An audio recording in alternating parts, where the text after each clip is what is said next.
नमस्कार दोस्तों। नरेंद्र मोदी के राज में आपका क्या सुरक्षित है? पैसा सुरक्षित है? नरेंद्र मोदी के राज में क्या बेटियां सुरक्षित हैं? नरेंद्र मोदी के राज में क्या उनकी डबल इंजन की सरकार के राज में क्या आपकी लाज धर्म सुरक्षित है? जी हां, ये सारे सवाल हैं। और इन सवालों के बीच में तो क्या अब नरेंद्र मोदी अपनी चहेती माधवी बुरी पुच को बचाने के लिए कौन सी नई रणनीति करेंगे?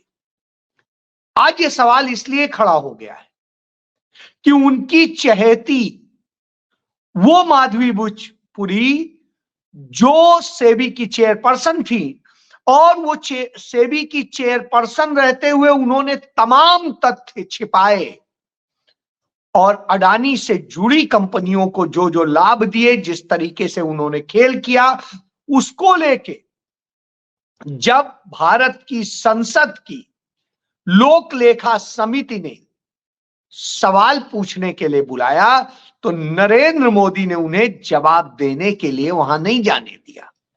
नतीजतन जो बड़ा घोटाला सेबी का जो खेल हुआ था वह खेल सामने नहीं आ सका। इतने सब होने के बाद निश्चित रूप से एक बड़ी स्थितियां खड़ी हो जाती हैं।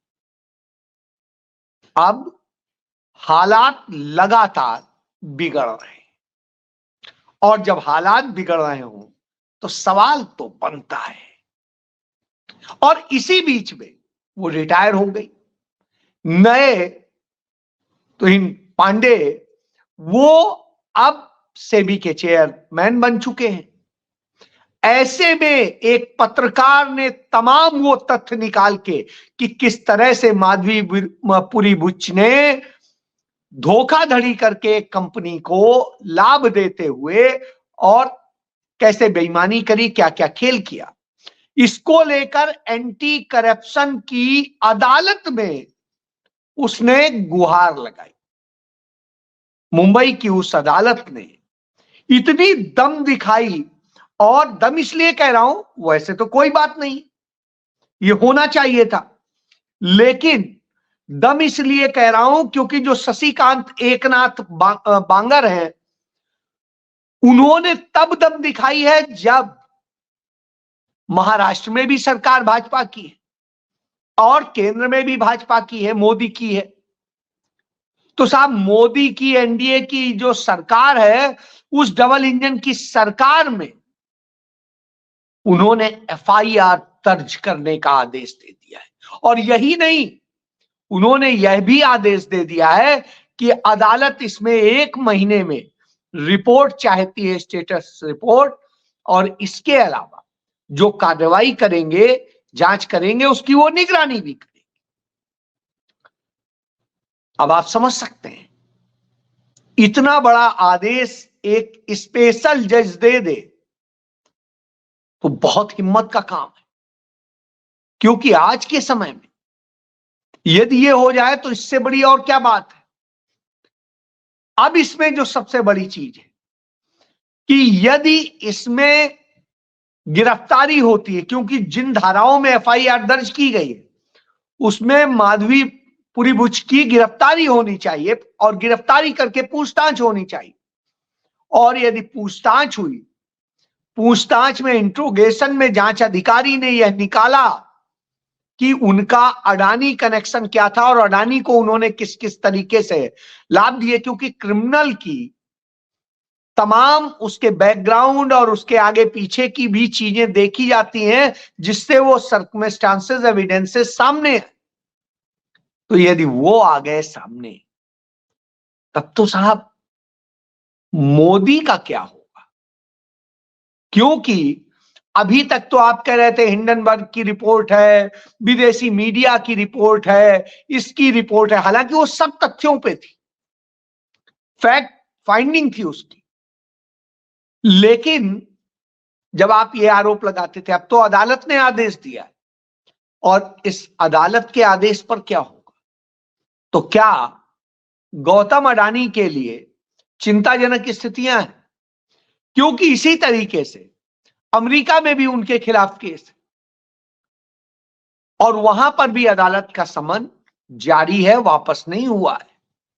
मोदी बड़ी कोशिश कर रहे हैं, अमेरिका की हर बात मान रहे हैं, उसके आगे झुके पड़े हैं, लेकिन साहब इस पे कोई बात नहीं मान रही।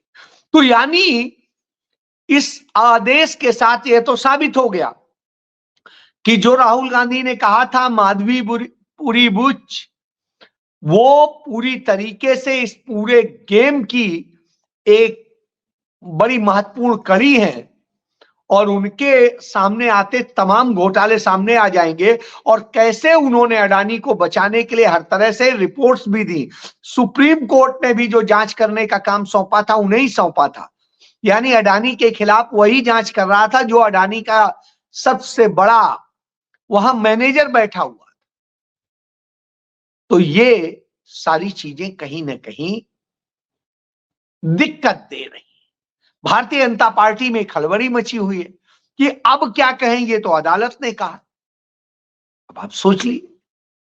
बहरहाल दूसरी तरफ भारत का शेयर मार्केट जिस तरह से धड़ाम हुआ है और जिस तरीके से लगातार गिरावट आई है, उससे जैसा मैं पहले ही बताता रहा हूं कि राउंड फिगर में 100 लाख करोड़ का नुकसान हो चुका है एक साल के भीतर। अब तो आधिकारिक आंकड़े हैं कि सिर्फ 5 महीने में 51 लाख करोड़ रुपए, 51 लाख करोड़ रुपए का नुकसान हो चुका है हमारे देश के निवेशकों का। यानी देश के निवेशकों का पैसा मर रहा था और माधवीपुरी बुच चुपचाप सब देख रही थी, क्योंकि मार्केट में जो मैनिपुलेशन था उस पर उन्होंने कोई एक्शन नहीं लिया। उन्होंने पूरी तरीके से साथ दिया और उनका साथ देने का नतीजा है कि तमाम सारे निवेशकों के पैसे डूबे हैं, लूटे हैं। इसी कारण से वहां के पत्रकार ने यह मुकदमा किया, क्योंकि उनके भी पैसे डूबे। अब तो विक्टिम खुद सामने आने लगे और जब विक्टिम सामने आने लगे हों तो जवाब देना पड़ेगा। यहां एक और बहुत बहुत महत्वपूर्ण बात है, वो ये है कि इधर हमारा रुपया डूब रहा है, उधर हमारी बेटियां सुरक्षित नहीं है। और उसका सबसे बड़ा उदाहरण यह है कि भारतीय जनता पार्टी के मंत्री जो रक्षा राज्य मंत्री हैं खड़से, उनकी बेटी महाराष्ट्र में और उनके साथ में जिस तरीके से छेड़छाड़ हुई और बदतमीजी की हरकतें हुई, उसके बाद वो परेशान हाल में थे। देश के रक्षा राज्य मंत्री को जा करके थाने में खुद एफआईआर दर्ज करानी पड़ी और कहना पड़ा कि बेटियां सुरक्षित नहीं, बद से बदतर हालत है। और जब उनकी मंत्री की बेटी सुरक्षित नहीं है तो किसी और की क्या होगी। और इस तरह की जब स्थिति सामने आ जाए, निश्चित रूप से चिंताजनक होता है कि यानी ये इस बात का सबूत है कि आज कोई सुरक्षित नहीं है। अब एक और बात कर लेता हूं, इसी तरह हरियाणा में कांग्रेस पार्टी की यूथ विंग की एक सदस्य थी हिमानी नरवाल, और हिमानी के साथ में जो घटना हुई है, ये वही हिमानी है जो राहुल गांधी के साथ भारत जोड़ो यात्रा पर भी चली थी और उसको काट करके, इतने टुकड़ों में काट करके ब्रीफ केस में हो करके फेंक दिया गया रोहतक में। तब समझ में आया कि आज बेटियां कितनी असुरक्षित हैं।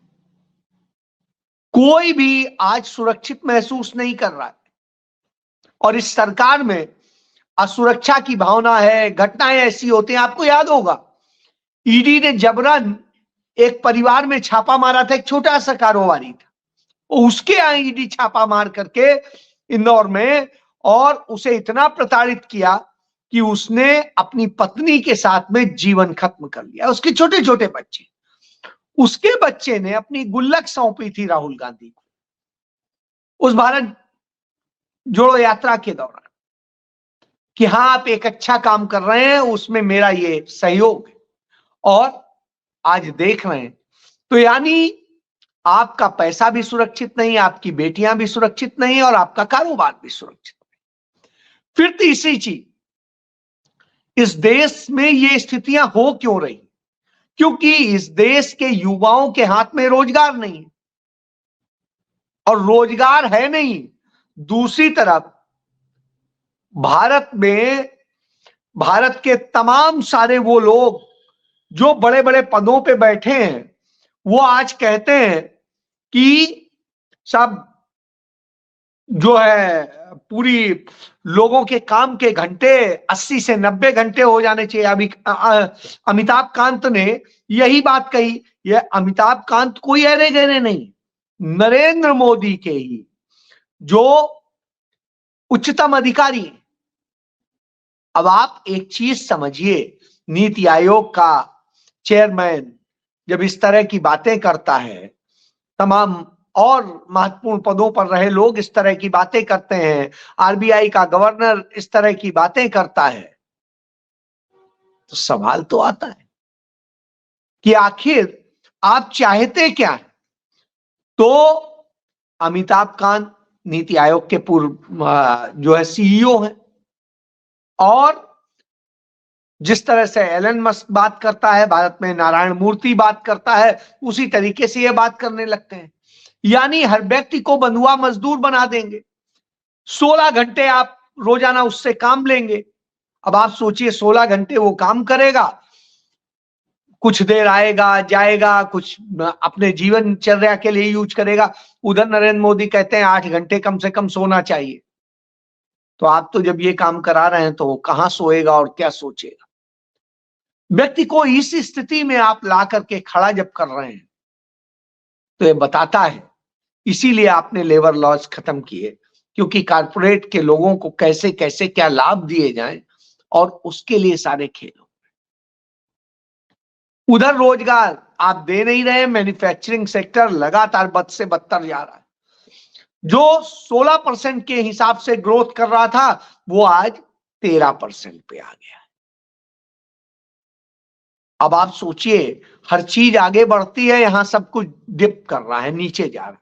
शेयर मार्केट नीचे जा रही है, मैन्युफैक्चरिंग नीचे जा रही है, देश की इज्जत नीचे जा रही है। वहां जेलेंस्की लड़ सकता है, मैक्रोन लड़ सकता है, मैक्सिको की महिला राष्ट्रपति लड़ सकती है, वियतनाम का राष्ट्रपति लड़ सकता है, लेकिन भारत का प्रधानमंत्री कांपते हुए हो दिखाई देता है, बोल नहीं पाता, हर शब्द ट्रंप कह देता है। तो जब यह स्थिति हो, तब इस जज के इस आदेश से जो जांच होगी, वो क्या क्या सामने लाएगी नहीं लाएगी, वो आने वाला वक्त बताएगा। लेकिन इतना जरूर है, खतरे की घंटी बजने लगी है, और यह आने लगा है कि जिस किसी दिन न्यायपालिका में कोई इतना मजबूत व्यक्ति आ गया, तो नरेंद्र मोदी के लिए बड़ा चिंताजनक स्थिति हो जाएगी। क्योंकि जो इन्होंने किया है वह देश के लिए बेहद खतरनाक। इन्होंने देश की सारी व्यवस्थाओं को छिन्न भिन्न कर दिया है। चुनाव आयोग को कैप्चर किया, अदालतों को कैप्चर किया, पुलिस और जांच एजेंसियों को कैप्चर किया, और इस तरह से करके अपने पाप छिपा रहे हैं। तमाम अपराध करने वाले महिलाओं लड़कियों के साथ में तमाम घिनौने अपराध करने वाले बचे हुए, और उधर धर्म का नाम लेकर के धर्म चिल्लाते हैं। REET की परीक्षा के दौरान जो बच्चे जनेऊ धारण करते हैं धर्म के कारण, उनके जनेऊ उतरवा लिए जाते हैं। कुछ लड़कियां जब जो दूसरे धर्म से होती हैं, मुस्लिम से, तो उनके तमाम वो सब चेक करने की बात करी जाती है, नक की नथुनी उतरवा ली जाती है, और बहुत चीजें उतरवा ली जाती है। इस तरह का कौन सा नियम? तो इस तरह से करके तमाम चीजों को अपमानित करने का काम हो रहा है। और जब ये हो रहा हो, निश्चित रूप से सवाल तो उठेगा और वही सवाल आज खड़े हैं। इनके जवाब नहीं है सरकार के पास, लेकिन जनता के पास है। जनता दे सकती है अपने वोट से। उसे अपनी वोट की ताकत को बड़ी मजबूती के साथ जवाब देना है। यदि वो दे देगी तो निश्चित रूप से हल निकल आएगा, नहीं तो जो होना है होगा। जय